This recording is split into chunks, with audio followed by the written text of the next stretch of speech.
Hoje é dia 30 de setembro, gravação do episódio 197. Olha só, sensacional. Estamos chegando no número 200 e eu estou muito, muito feliz porque o convidado de hoje é uma pessoa que eu admiro muito, tenho muito carinho e muita admiração.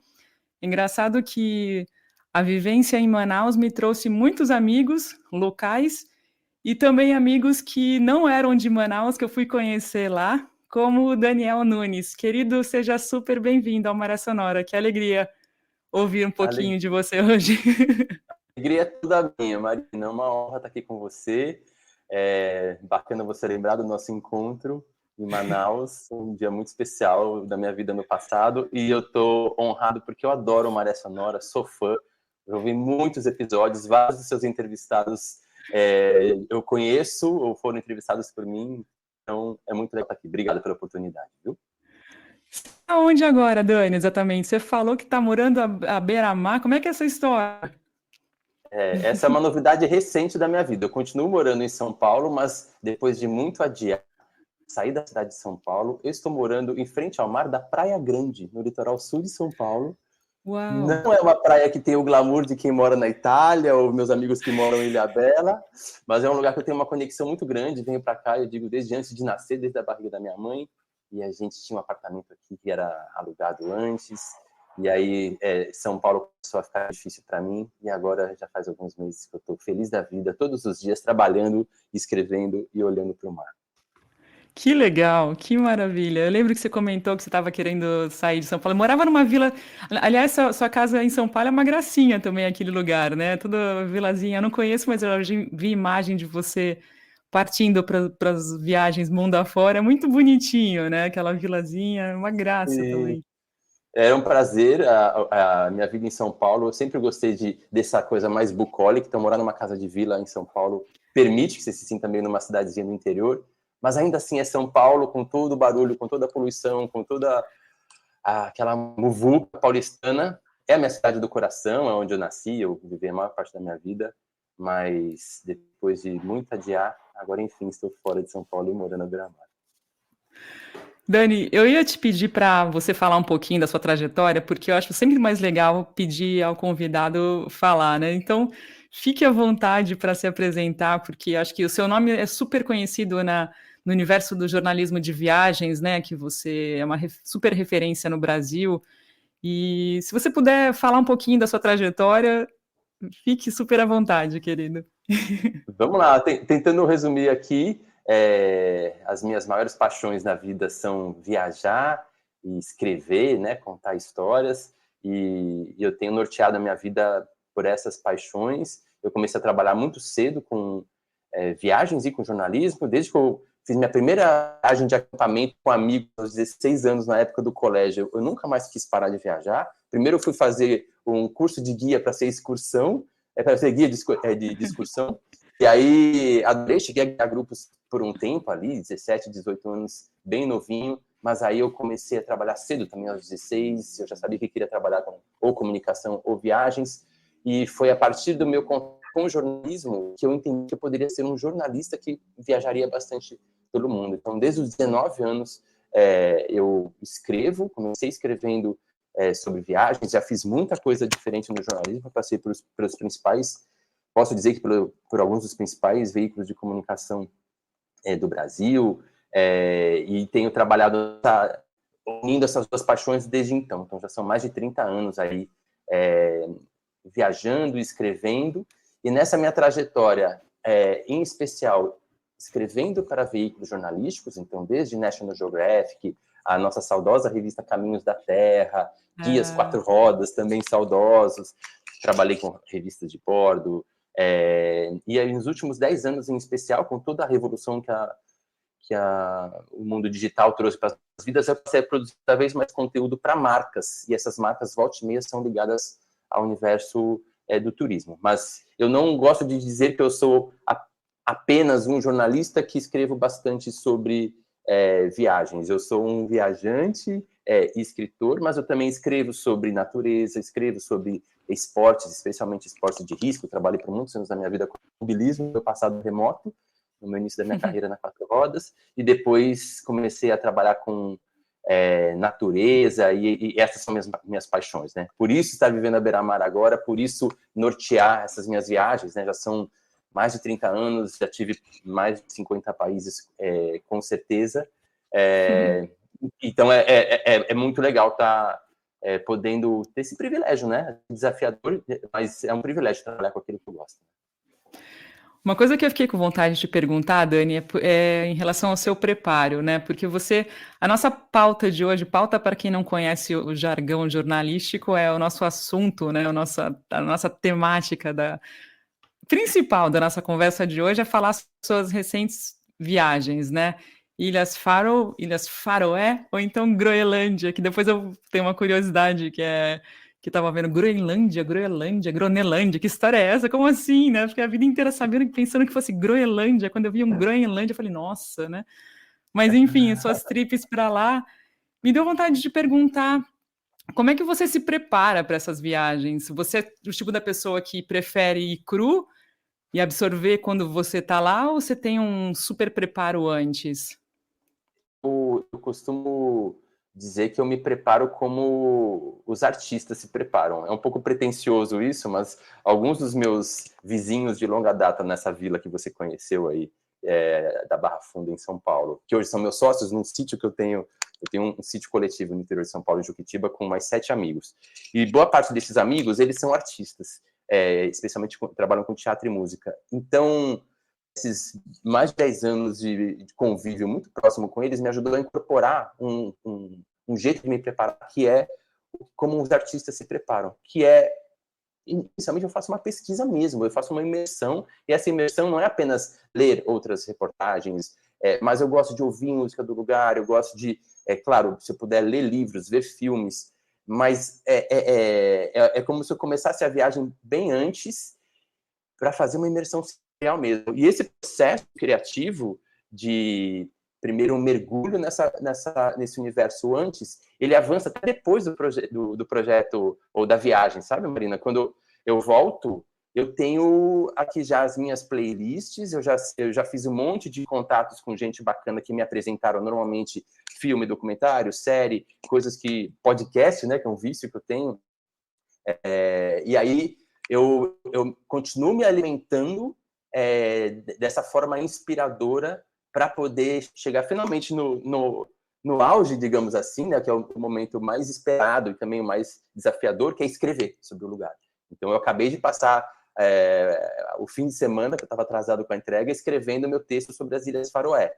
Então, eu fiz todo esse processo de ouvir música, de voltar a ler o bloquinho. No meu bloquinho, além de anotar as coisas que, né, todo jornalista anota em busca de informação, lembrar números, datas, pessoas, entrevistados, eu faço uma lista de highlights afetivos. Então, ao final da viagem, legal, normalmente, ou no barco, se for uma viagem de barco, se for avião, se for de ônibus, o caminho da volta, normalmente, já anotando highlights, pontos que me marcaram, e esses pontos têm a ver com coração, né? Que esse é um desafio que eu acho cada vez mais recente para os contadores de histórias, especialmente depois do advento da inteligência artificial, que eu quero escrever aquilo que só eu vivi. Então, normalmente, isso é marcado pelos encontros, isso é marcado por pores do sol, isso é marcado por rodadas de vinho em torno de uma mesa dando risada. Então, vai bem além do trabalho, digamos, mais técnico de jornalista que vai à entrevista, nota informação e depois reporta isso, né? Você tem um trabalho também de jornalismo afetivo de viagens, né? De ensinar, né? De dar cursos online e também presenciais, que é muito interessante também. Eu lembrei de pontuar isso contigo agora. Faltou dizer, além do meu trabalho como contador de histórias de viagens e de natureza, eu também fui fazer um mestrado no final dos anos 2010 aí, para entender para onde estava indo a comunicação contemporânea, e criei um curso de jornalismo de viagem na Faculdade Casper Libero, de São Paulo, e esse curso deu origem a outros cursos, um de comunicação para um turismo mais responsável e outro de narrativas afetivas de viagem, que é justamente esse caminho que eu tento trabalhar hoje, que é fazer com que a gente consiga relatar as nossas experiências a partir dos nossos afetos. Isso foi parte do meu estudo no mestrado, né, o mestrado que eu fiz na Casper, e eu tenho tentado atuar isso até hoje, pelo curso e pela escrita mesmo. E aí, fazendo aquele mergulho direcionado para as ilhas remotas que você fez, essa viagem linda, imagino, deve. Estou super curiosa para ver o material quando ficar pronto. Como é que você foi parar lá? De onde é que veio essa vontade? Já estava na cabeça já há tempo? Conta um pouquinho.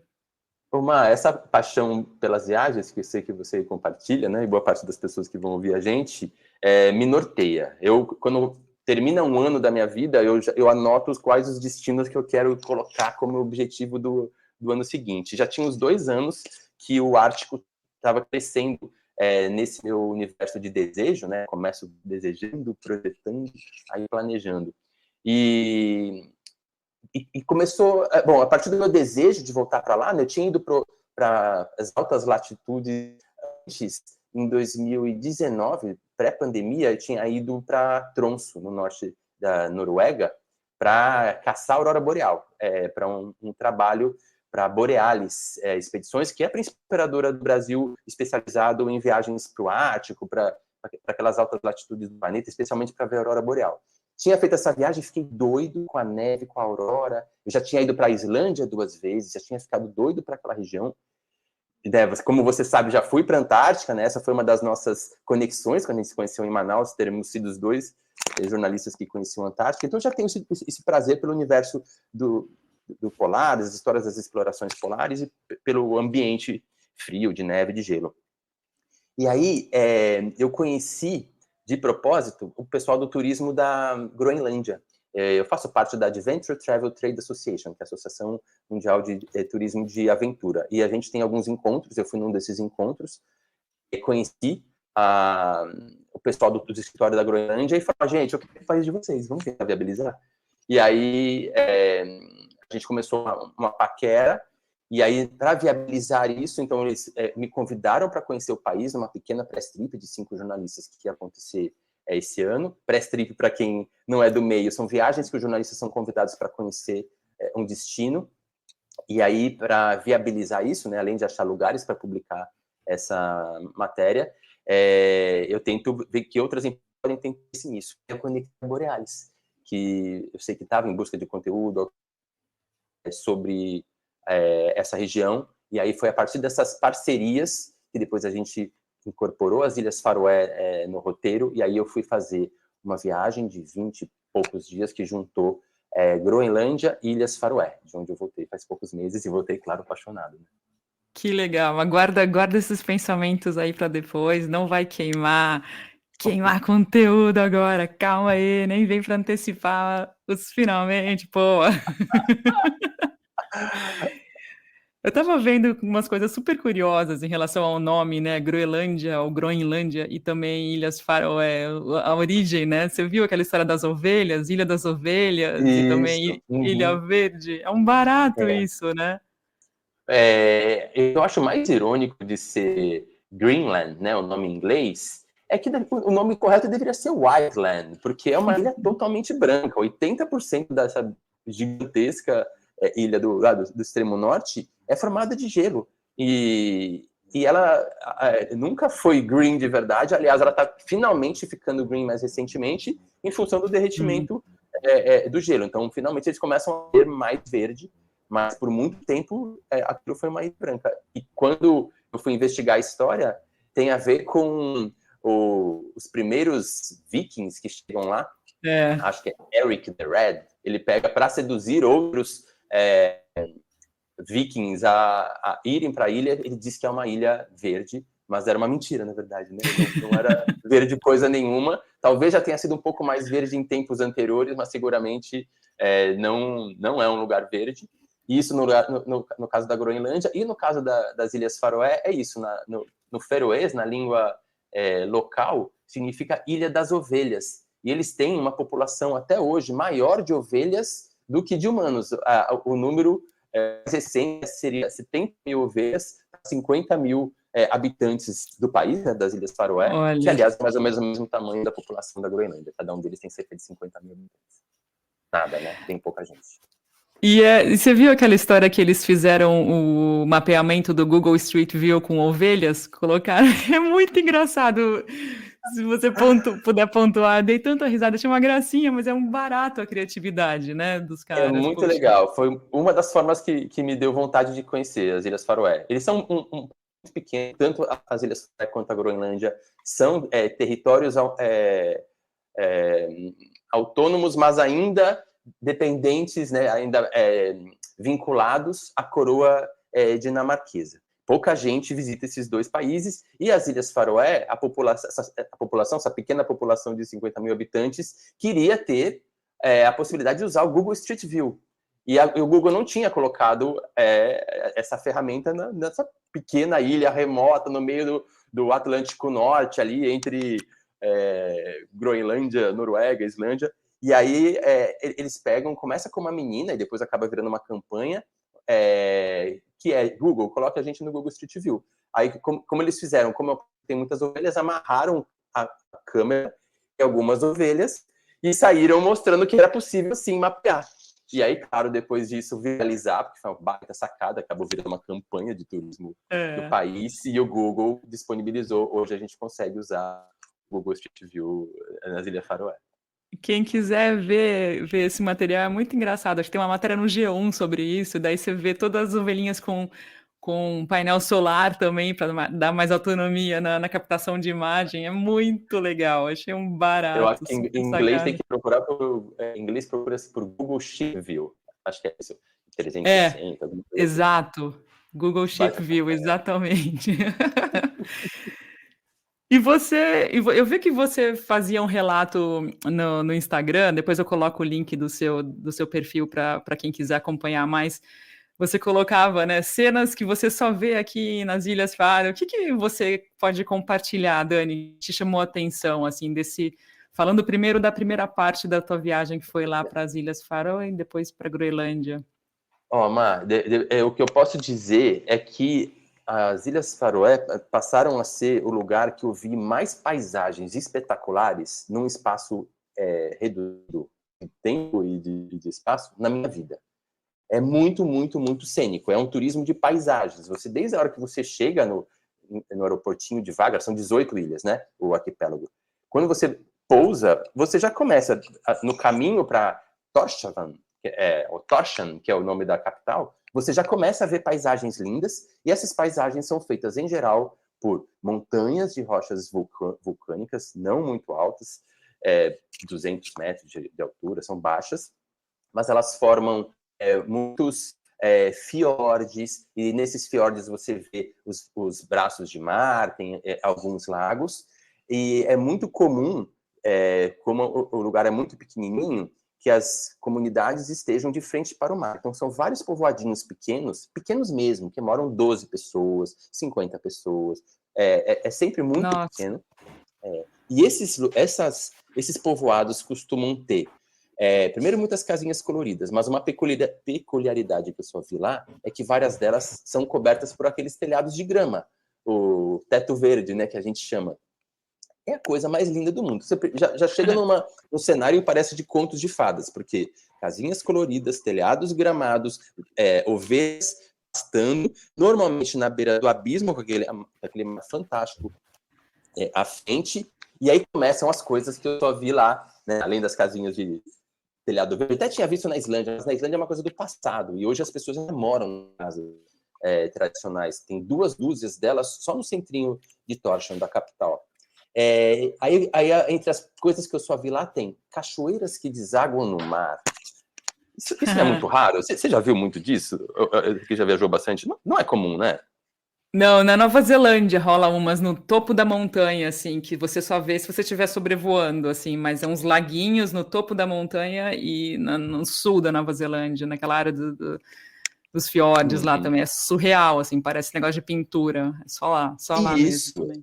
E aí eu vi algumas dessas nas Ilhas Faroé. É um cenário muito lindo. Eu tinha visto rapidamente na Califórnia, tem uma pequenininha na beira ali do Pacífico. Mas eu não tinha visto isso antes. Então, são algumas cachoeiras que desagam do mar. Como a gente estava viajando uns dias de tempo muito louco, aliás, nos 2 países o clima é absurdo, você não consegue planejar nada, você começa com sol, chove no meio do dia e você pode pegar neve na volta, sabe? Isso no verão, né? Eu fui em agosto de 2024. E aí, então tem essa coisa de você ver muito. A gente ainda numa semana que tinha acabado de chover, a gente via muitas cachoeiras no caminho, na estrada. A estrada é linda, é um lugar fantástico para fazer road trips. E aí você vai vendo verdadeiros corredores de cachoeiras que despencam dessas montanhas de 200 metros de altura. Nossa. E era a coisa mais fascinante. Aí outra coisa que eu adorei ver nas Ilhas Faroé são os puffins, aqueles passarinhos comuns ali na região Que da demais. Escandinávia. Tem Muito o charmoso, bico... tem isso, meio tortinho, um olhinho que ele parece meio triste, ele é desengonçado para voar. E os puffins, você só consegue ver eles nesse período do ano, né? Os únicos 3 a 4 meses que eles têm de claridade, né, nessas altas latitudes, a gente está falando sempre de acima de 62 graus de latitude norte, é muito comum que tenha longos invernos, né, 8 meses, às vezes, de escuridão, dependendo da latitude que você está, e tempos de claridade muito curtos. É o caso dessas duas ilhas, e nas Ilhas Faroé, justamente quando tem a claridade e o calor, né, que são temperaturas positivas, acima de zero e tal, aí você consegue ver os puffins. Então é muito legal. A gente foi na ilha de Mykonos, que era totalmente forrada. Os números eram, acho que 60 mil puffins Nossa, quando na ilha. E aí, uma última coisinha aqui que eu queria agora, que legal. só vi lá, são túneis. Eles têm muitos túneis no país para conectar 6 das 18 ilhas. E esses túneis, tem rotatória de túnel debaixo d'água. Você tá num túnel, você chega lá embaixo, você encontra com outro túnel, e esses túneis, eles fazem como diz isso? Instalações artísticas. E alguns deles você vai andando e no teto do túnel tem luzes verdes avermelhadas para simular a aurora boreal, né? Porque um dos atrativos turísticos desse fim de mundo é você ir para ver a aurora boreal. Então você está no túnel dirigindo, você fica vendo instalações artísticas, porque são túneis de 11 quilômetros, são super longos. Nossa. E aí você se entretém com simulação de luz de aurora boreal. Não é uma loucura? É verdade, eu tinha até pensado em te perguntar isso. Você vê, né, rotatórias, é incrível. Eu vi que você fez uma postagem disso. É muito louco, é muito louco. As cores todas no teto, incrível. Uau. Então, acho que, resumindo, de coisas que eu só vi ali, acho que passa por isso. Tem um monte de paisagens lindas, né? Como eu já falei, dos lagos.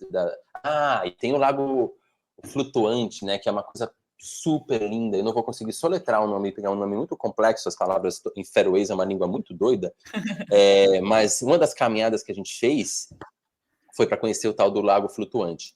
Aliás, começamos a caminhada às 8 da noite, era uma caminhada de 7,5 km, e você pode começar à noite porque você tem sol. Nessa época que eu fui em agosto, eu não vi o sol da meia-noite, eu vi o sol das 11h30 da noite. Então a gente conseguiu começar um trekking de quase 8 quilômetros às 8, lindo, fotografando, filmando. Quando eu falo a gente, é eu e o fotógrafo e cinegrafista que estava comigo, Augusto Gomes, meu ex-colega de National Geographic. E a gente foi vendo essa paisagem. Quando você chega no final do caminho, é um abismo maravilhoso, que lembra os abismos ali do oeste da Irlanda, uma paisagem bem celta, né? Embora as Ilhas Faroé tenham fama de ilhas viking, os primeiros a chegarem lá foram os celtas irlandeses. E eu, quando cheguei lá, eu falei, nossa, aqui parece muito a Irlanda. Então você fica vendo do alto daquele abismo lindo, o mar, né, o Atlântico Norte mexido, das porradas nas pedras, e quando você olha para o lado, tem um lago lindo, bem grande, assim, que ele parece que ele está flutuando, e que ele está super coladinho no abismo. Na verdade, ele está um pouco mais embaixo, mas quando você vê do alto do abismo, causa essa ilusão ótica. Então, eu achei aquilo muito lindo. Deve ter sido o momento mais sublime da viagem, assim, quando a gente chegou lá. Aí eu até me afastei um pouco do Augusto, cada um ficou na sua viagem ali, pirando naquele abismo, naquelas ondas. Então foi muito marcante. Eu entendi um pouco nas viagens, sabe, dos primeiros exploradores, assim, as pessoas que chegavam lá naquele mar. Às vezes que a gente caiu no mar, né, entrando um pouquinho no universo que tem mais a ver com podcast, a gente pegou um mar bem bravo, assim, sabe? Um mar que o barco mexia muito e tal. Quando eu estava ali na beira daquele abismo, eu já tinha feito pelo menos 2 saídas de barco meio que passando mal, de falar, gente, jura que esses caras estão acostumados a navegar nesse mar? E aí eu me conectei, assim, de alguma forma, pensando, putz, que legal, né? Que privilégio chegar num lugar que deve ter sido tão difícil vir no passado, né? Quando não tinha aviãozinho de 3 horas e pouco desde Copenhague, como a gente pegou. E conseguia ver aquilo de perto. Eu fiquei imaginando as grandes sagas ali, né? Dos vikings ou dos celtas para chegar naqueles confins ali do Atlântico Norte. Dani, pegando carona nessa sua fala sobre os barcos, você navegou em barco a motor nessas duas ilhas? Como é que foi? Como é que foram esses rolês pela água, especificamente nessas trips? Olha, nas Ilhas Faroé, algumas das ilhas você só consegue chegar de barco, por isso até que é bom estar com alguém ajudando a organizar, porque é um país que tem essa língua difícil.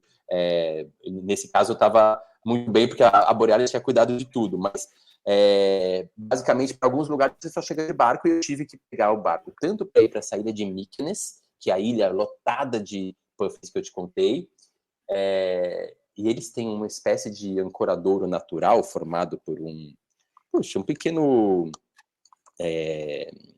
meio um canyonzinho que entrava nas pedras da ilha, e você vê a tensão dos marinheiros ali. Na hora de chegar com um barco de passageiros, né, os poucos viajantes que vão para lá, você sacava que estava todo mundo tenso, porque o mar mexia tanto, e o barco era relativamente grande para aquele funilzinho, então tinha uma certa tensão, e eles já tinham falado, olha, já cada um pega a sua marca, quando a gente parar tem que sair correndo.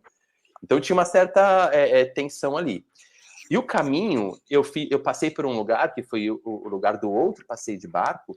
Esse era um passeio mesmo, né? Para dar uma volta em Drangarnir. Drangarnir são algumas rochas, Marina, lindas, pontiagudas, com aquelas formações que parece que alguém foi lá e talhou e desenhou. E a gente tentou ir lá, era no dia anterior. Eu digo tentar porque estava na nossa programação, só que como o tempo vive virando ali, a gente até ligou para os caras quando a gente viu que o dia amanheceu feio, falou, a gente vai fazer o passeio? Daí ele falou, olha, a gente costuma sair mesmo assim, porque se você for ficar esperando o tempo bom aqui, a gente nunca sabe quando é o tempo bom. A gente foi, tava uma friaca, um vento, tivemos que colocar aquelas roupas de sobrevivência, que você parece um astronauta, sabe? Super fluffy, parecia um boneco Michelin. E a gente botou aquelas roupas, era um barquinho pequeno, de meia dúzia de pessoas, um pouquinho maior que um Zodiac, vou pensar eu não vou saber o nome técnico para esse barquinho motorizado, e a gente sai para ficar rodeando essas pedras no meio do mar. Mas aquele mar tinha umas ondas, e ele tinha uma coisa dramática, porque o céu estava cinza chumbo, pesado, e os pássaros muito loucos, tem muitas aves migratórias, então os próprios pássaros passavam pelo meio das rochas.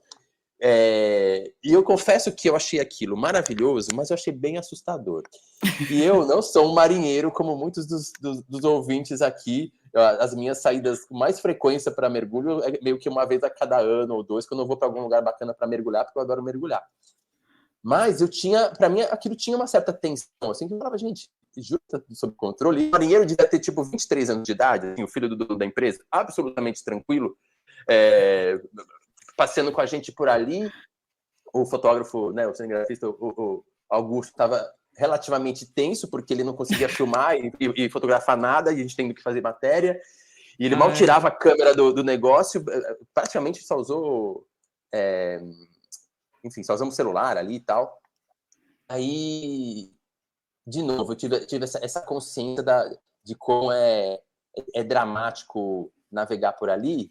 Mas se você me perguntasse qual foi o lugar que eu melhor entendi o que é viajar num lugar como esse, foram justamente essas poucas horas que eu passei nesse bote, com mar revolto, com chuva, com céu chumbo, não era nada fotogênico, mas eu entendi que é disso que a gente está falando, sabe? Quando a gente vai para essas ilhas isoladas, altas latitudes, Atlântico Norte, com esse clima imprevisível. E foi uma fala do Jacob, né? Desse jovem marinheiro no final. Daí eles, e aí, vocês curtiram? Eu falei, olha, eu curti, mas eu fiquei com o coração na mão. Muitas vezes ele falou, eu adoro quando os viajantes vêm mar, esse verdadeiro mar. das Ilhas Faroé. É assim que a gente está acostumado a navegar, vocês entenderam o que é a ilha de verdade. Não é aquele mar flat, céu azul, sabe, com pôr do sol. Tropical, né? Exatamente, assim. Essa foi a experiência de mar das Ilhas Faroé. É para falar de Groenlândia já ou você quer começar a Groenlândia? Daqui a pouco eu falo do mar da Groenlândia. Pode emendar, Então vamos fica lá. bom. Na Groenlândia, a gente fez uma viagem que eu fui, eu também voltei de avião, mesma história, tive que voltar para Copenhague para pegar um voo depois para a Groenlândia, tem voo direto. Tem pouquíssimos voos para os dois países. São muito mal servidos. Você basicamente consegue ir a partir de Copenhague, que é a porta principal, e Reykjavik você consegue ir para as Ilhas Faroé. Groenlândia começa a ter um pouco mais de voos agora. Aliás, esse é um dos motivos pelo qual o turismo da Groenlândia convidou a gente para ir para lá, que eles estão inaugurando 3 novos aeroportos agora nesse próximo ano. Assim. Hoje em dia, você só chega na Groenlândia voando por Kangerlussuaq, que é um povoado, Marina, de 450 habitantes. É menor do que provavelmente o condomínio, o bairro que você, que muitas pessoas devem morar. É um lugar que é uma antiga base aérea norte-americana da Segunda Guerra.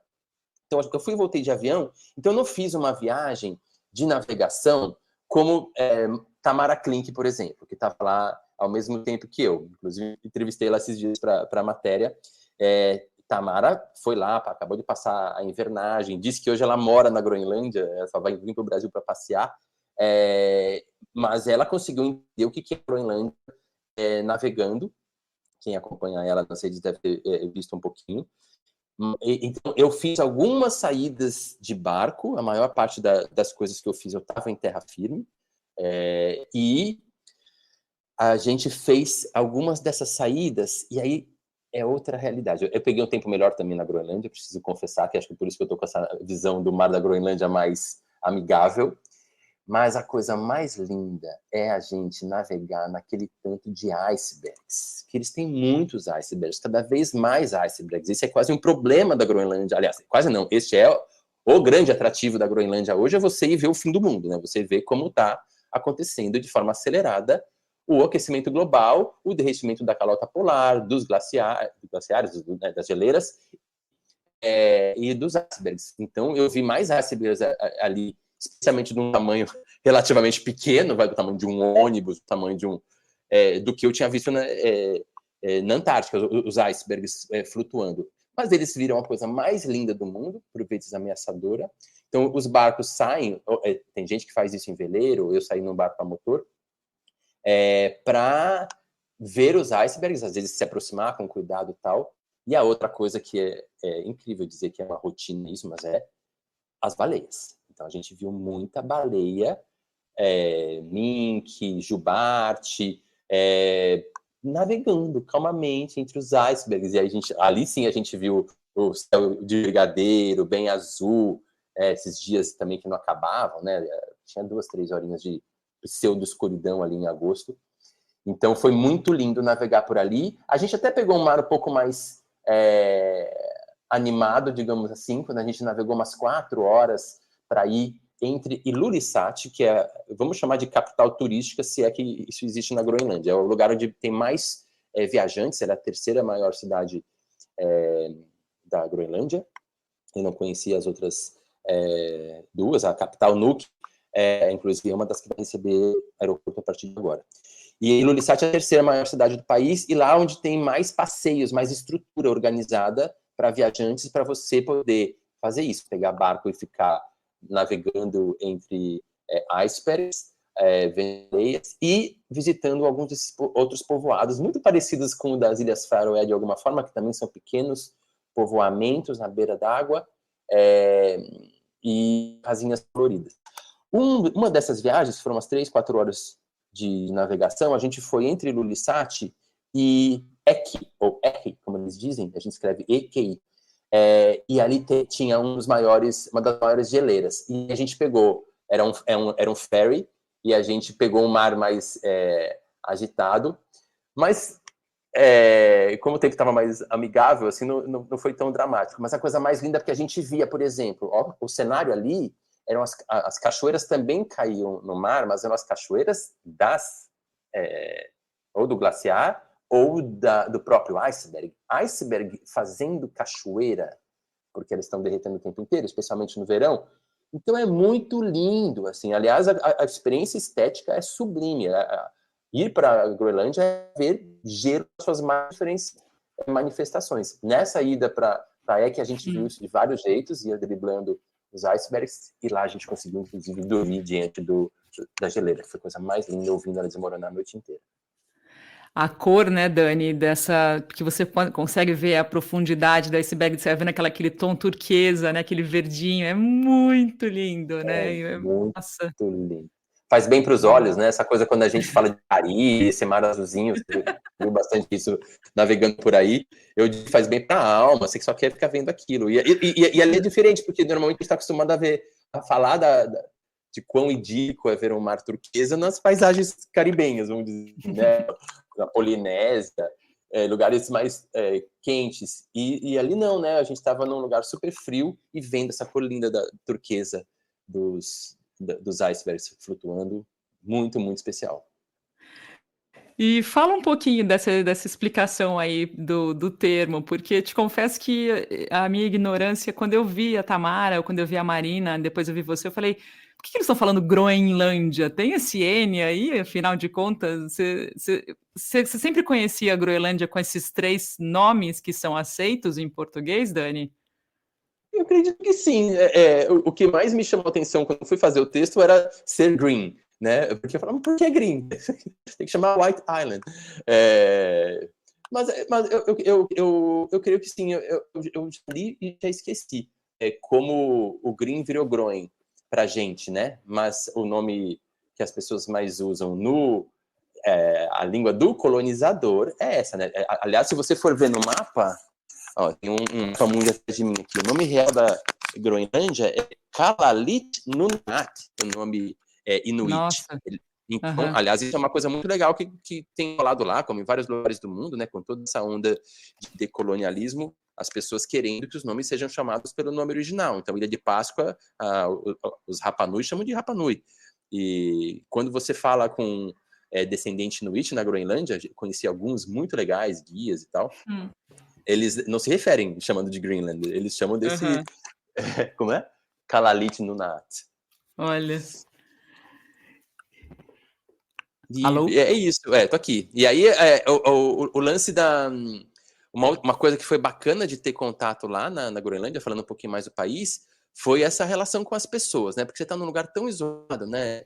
Eles têm 80% da superfície coberta por gelo, os poucos assentamentos, como eles chamam, estão sempre à beira d'água, e aí a gente acaba tendo contato com esses guias. A Borealis colocou a gente em contato com um monte de guias locais muito bacanas. E como o turismo é uma coisa muito recente lá, a gente consegue ter uma experiência muito original, muito autêntica com eles. Eles, às vezes, até não sabem receber com o profissionalismo de lugares que estão mais acostumados, e isso era lindo. Então, a nossa guia de Kassenguit, que é um dos povoadinhos que a gente foi próximo do Lissais, ela chamou a gente para comer na casa dela. O marido dela é um chefe de cozinha de cruzeiros, e cozinhava pra caramba. Ele fez um menu degustação de coisas que a gente não está acostumado a comer na casa deles. O nosso outro guia de Kangerlussuaq, eu tive a oportunidade de 2 vezes na calota polar, e uma delas foi de Kangerlussuaq. O Daniel, que era o nosso guia de lá, também é absolutamente amável, e ia contando dessas coisas do orgulho inuit, digamos assim, que vão desde, muito conscientemente, eles demonstrarem a preocupação deles com o que está acontecendo lá. Eles sabem que eles estão recebendo cada vez mais gente, e sabem que é um turismo que demonstra que temos um problema no planeta, né? O principal turismo, as principais viagens que acontecem para Kangerlussuaq, por exemplo, que tem a calota polar mais fácil, entre aspas, de acesso, é científico, que tem cientistas do mundo inteiro que ficam pesquisando a aceleração, as reações, como chama, a tundra, né? A vegetação daquela região cada vez mais presente, né? Essas 2 ilhas eu não vi árvores, e nenhuma delas, a viagem inteira, não tem árvores, você só tem aquela vegetação baixinha, fluffy ali da tundra. Então, 2 coisas que me chamaram a atenção na relação com eles foram essa consciência de que a barra está pesada, E a outra questão das baleias, Marina. Ah, Eu achei curioso, porque eu fui para lá sabendo que eu ia ver muita baleia, mas às vésperas eu estava acompanhando a prisão do Paul Watson. Sea Sabe, Shepherd. do Sea Shepherd e tal. Para quem não acompanha essa história, um dos fundadores do Greenpeace, Paul Watson, ativista militante pela proteção da natureza de uma forma geral, especialmente da causa das baleias, e ele chegou lá na Groenlândia e foi preso.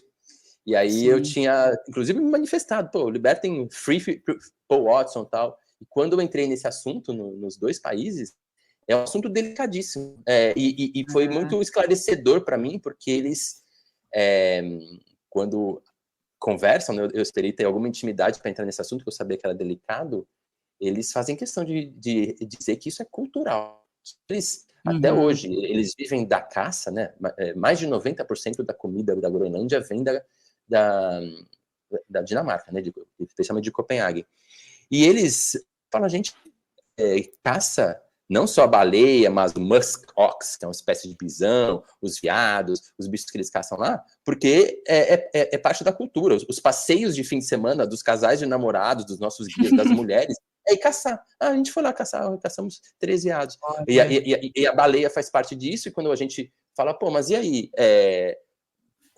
Espécie em extinção, como que é controlada, não sei o quê, eles fazem questão de dizer que sim, existe regra, existe cota por região, e eles fazem uma caça consciente, mas não é o Paul Watson e nenhum ocidental, um deles usou até o termo racista, que vai vir aqui achando que a nossa raça, que se identifica há tempos com essa cultura, vai parar de caçar só porque vocês estão querendo que a gente pare de caçar. Né? E vocês não ficam criando vacas, eles não carne de vaca, eles não têm vaca, né? Então, como as vacas de vocês, a gente vai comer as baleias com todo o cuidado. Assim, não venham vocês, homens brancos do Ocidente, querer impor a cultura de vocês. Então, foi polêmico, deu margem a muita discussão, mas foi ótimo para entender, ou pelo menos discutir, né, o ponto de vista do outro. Né? O barato de viajar é essa diferença cultural, né? Muito legal. Eu lembro que o Gabriel Tarso falou uma coisa também em relação ao lixo no Nepal, que também a visão dos Sherpas, que não necessariamente eles acham que é lixo, que sabe que a história de limpar para eles não era necessariamente sujeira, como a gente vê nas trilhas do como fala aquilo, do acampamento base do Everest, também para escalar até a montanha, tinha essa perspectiva local de que não necessariamente era lixo para eles, assim, é muito interessante. Eu fiquei chocado, assim, eu e o Augusto é biólogo e estava especialmente transtornado, e a gente falava, cara, olha isso, a gente tem que vir aqui para aprender essas diferenças. Me fez lembrar uma vez que eu fui para a Índia, que também, claro, ficava chocada porque eu matava, né, eu como ocidental matava o bicho sagrado deles para comer, e em uma das discussões, com quem eu conversava, ele queria saber mais, com alguma pena da gente, sobre o casamento por amor, que eles achavam, como assim? Jura que você é de um país que tem casamento por amor? E eu falei, sim, como que é aqui? Ele falou, casamento por lei. Daí eu falei, puta, como é, né? Com aquela cara de piedade, ele vira pra mim e fala, much better, muito melhor, porque aqui o nosso casamento por lei, ele dura, de vez acaba. Como vocês dão conta de casar por amor? Eu, gente... Então tem que ter essas diferenças culturais para chocar a gente mesmo, sabe? Para ver que a gente não é dono da verdade. Então que a gente continue viajando pelo mundo para aprender a observar e a respeitar a cultura do outro mesmo, né? Dani, umas perguntas finais agora. Comida, você falou em comida aí da caça, tá? Mas você comeu alguma coisa nova nessa trip aí? Você teve alguma experiência gastronômica memorável ou não? Mais memorável é ter comido carne de baleia, né? Porque depois de todo esse meu papo, Free Watson, salve as baleias, eu chego num lugar e eles estavam servindo, a gente era o convidado especial e tinha pedacinhos de carne de baleia. Era uma espécie de cerimônia inuit que a gente participou lá em Kassenguit, e aí, feita pelos inuits e tal, aí eu não tive coragem de recusar e comi a carne da baleia, não achei graça nenhuma, achei gordurosa, vermelha, mas comi, e então eles têm isso. Eu senti, o que a gente mais comia era o carne de carneiro, né, que é o bicho farto ali, especialmente nas Ilhas Faroé, E peixes, né? Então, comi bastante halibut, era a temporada de halibut. Eles comem bacalhau também. Mas eu posso dizer que eu mais senti falta de comida do que comi bem, assim, porque como, especialmente na Groenlândia, não tem essa fartura, tudo é longe, tudo vem de longe, tudo é caro. Eu fiquei 20 e poucos dias sem ver uma alface. Os únicos legumes que eles tinham, bem feinhos, assim, era batata e acho que pepino, que eles conseguiam criar no sul da Groenlândia, que é um pouquinho mais quente, ou menos frio.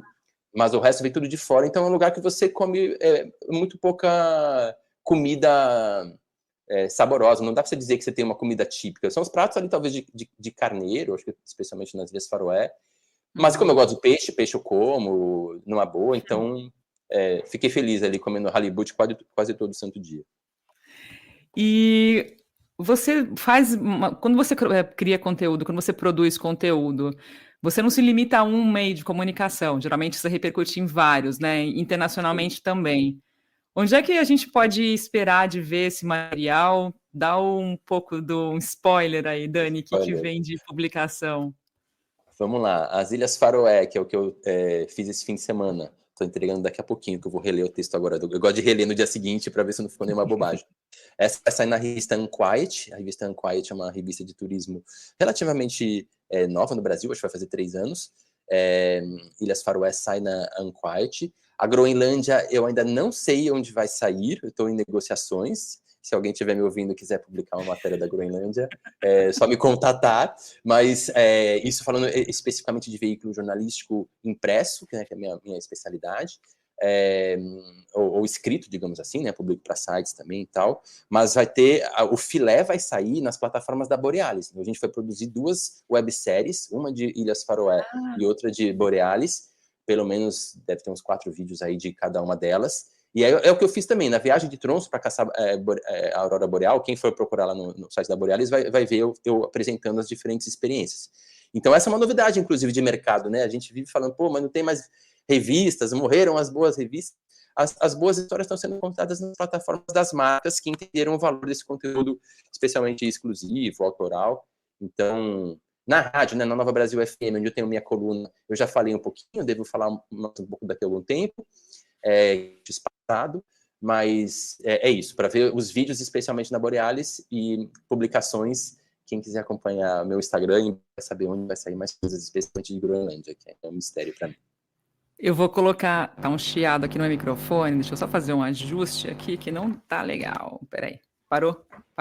Tá, tô te ouvindo. Eu vou colocar, beleza, 3, 2, 1. Eu vou colocar então os contatos, os links para Borealis, para o site, para o portal. Esse material que você fez da Caça à Aurora tem um material muito legal no UOL também. Eu vou colocar o link. É sensacional aquele material. E aí, existe agora um espaço aqui no Maré Sonora para os apoiadores, aquele bônus, aquela perguntinha final para a galera que apoia, que faz dá uma ajuda para a sustentabilidade financeira. E a pergunta final, Dani, você mostra, assim, você expressa no olhar quando você fala dessas trips, é muito, quando a gente vê os seus posts no Instagram também, é muito bonito, assim, você vê que teu olho brilha quando você fala desses lugares, quando você narra, você fala, nossa, tô aqui nesse lugar, a gente vai compartilhar conteúdo, é nítido a emoção que você está vivendo. Você pode falar um pouquinho dos aprendizados, assim, geralmente quando você vai, você volta transformado de alguma forma, né, nessas trips que você faz, imagino. Em relação a essa recente experiência, essas, né, no plural, o que você pode pontuar, Dani?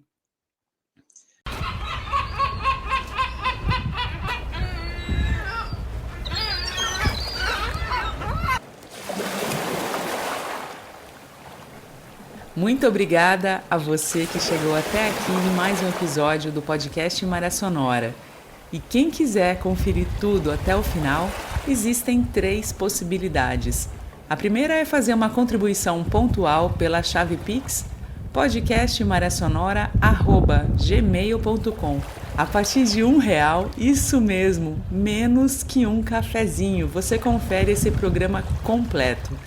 Não se esqueça de colocar na mensagem do Pix o episódio que você deseja ouvir e o seu e-mail para que eu possa te enviar por e-mail o link e assim você confere pelo YouTube.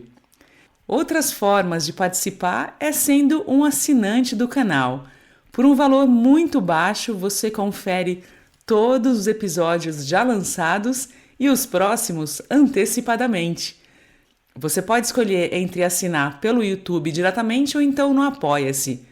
Para saber tudo, com todos os detalhes e o nome de quem já participou, a quem eu sou muito, muito, muito agradecida, acessa o nosso site www.podcastmariasonora.com e vai lá na seção Apoie. A gente se vê então no próximo bate-papo e, como sempre, eu desejo a todos vocês bons ventos!